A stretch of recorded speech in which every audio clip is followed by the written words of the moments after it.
Since Repair Clinic encourages you to perform this repair safely, a warning icon will appear when you should use caution. To replace the waterline coupler in this GE refrigerator, you will need a Phillips head screwdriver. Before you begin the procedure, unplug the appliance's power cord and shut off the home's water supply line valve. Open both refrigerator doors, then use the Phillips head screwdriver to unthread the two mounting screws, securing the toe kick plate.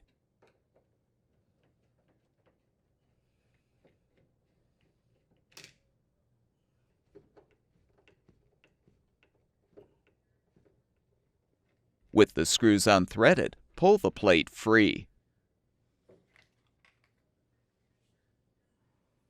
Unhook the water lines from the two retainers. Depress the two lock rings to release the water lines from the old coupler. Be prepared for some water to spill.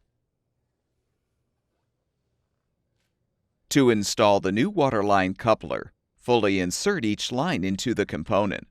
Then secure the lines in the retainers.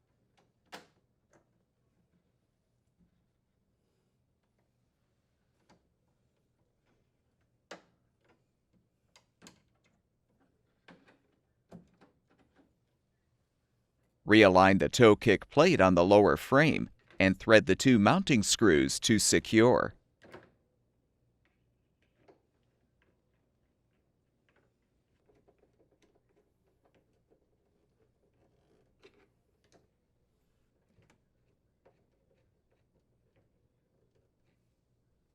Open the home's water supply line valve.